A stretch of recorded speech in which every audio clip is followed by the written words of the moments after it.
ઉધના પોલીસે લાખોનો ગાંજો લઈ સુરત આવેલા ઓડિશાવાસી 2 આરોપીઓને ઝડપી પાડી સળિયા પાછળ ધકેલી દીધા। ઉધના પોલીસ મથકનો સ્ટાફ પેટ્રોલિંગમાં હતો તે સમયે બાતમીના આધારે ઉધના રેલવે પોલીસ ચોકીની સામે આવેલ ઉધના રેલવે સ્ટેશનના પાર્કિંગના ગેટ બહાર રોડ પરથી 2 ઈસમો જેમાં ઓરિસ્સાના ગંજામના અને હાલ સુરતના સચિનમાં શિવનગર સોસાયટીમાં રહેતા રબીન્દ્ર નારસિંહ પાત્રા તથા જી મિટ્ટુજી લોકનાથ પાત્રાને ઝડપી પાડ્યા।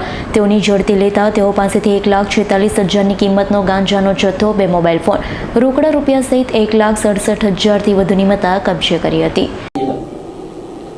ગઈકાલે અમારા ઉધના પોલીસ સ્ટેશન વિસ્તારમાં એક જગ્યાએ ગાંજાનું હેરાફેરી થવાની છે એ પ્રકારની માહિતી ઉધના સર્વેલન્સ સ્ટાફના અરવિંદભાઈને મળી હતી।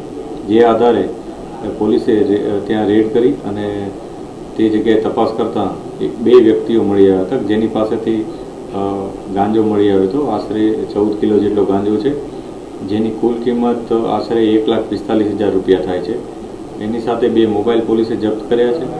આ મોબાઈલની કિંમત 20,000 ગણવામાં આવી છે અને લગભગ 1,60,000નો મુદ્દામાલ પોલીસે રિકવર કર્યો છે। આ ઘટનામાં 2 આરોપીઓ જી મિટ્ટુ પાત્રા અને કે રબીન્દ્ર પાત્રા બંને જણા સચિનના રહેવાસી છે અને મૂળ ગંજામ ઓરિસ્સાના રહેવાસી છે। તેઓ ઓરિસ્સાથી આવી રીતના ગાંજો લઈને આવનાર હોવાની માહિતી પોલીસને મળી હતી। જે જગ્યા હતી એ ઉધના રેલવે સ્ટેશનનું જે પાર્કિંગ છે એની સામેનો જે જાહેર રોડ છે એ જગ્યાએ પોલીસને મળી આવેલ હતો। જે બાબતે પોલીસે ગુનો નોંધી અને આગળની કાર્યવાહી કરી છે।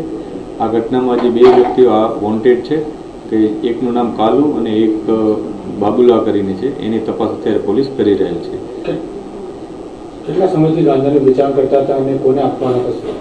અત્યારે આ તપાસ અત્યારે ઇન્વેસ્ટિગેશનમાં આ જ બાબત ચાલી રહ્યું છે કે બાબુલા નામના એક વ્યક્તિને એ લોકો આપનાર હતા એ પ્રકારની માહિતી છે। પોલીસ એને પણ કાલુ નામના એક વ્યક્તિને આપનાર છે એ પ્રકારની માહિતી છે। એને પણ અમે ઇન્વેસ્ટિગેટ કરી રહ્યા છીએ, કાલુની પણ શોધખોળ કરી રહ્યા છીએ। આ ઉપરાંત જે બંને આરોપીઓ છે એના માટેના અમે ફર્ધર પોલીસ કસ્ટડી પણ માંગેલ છે। પકડાયેલ બંને આરોપી વિરુદ્ધ કોઈ ગુનાહિત ઇતિહાસ?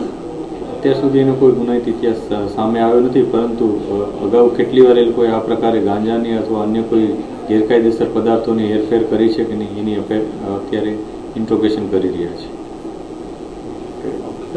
Bureau report S9 news Surat. અમારી તમામ માહિતીથી અપડેટ રહેવા માટે જોડાયેલા રહો S9 ન્યૂઝ સાથે।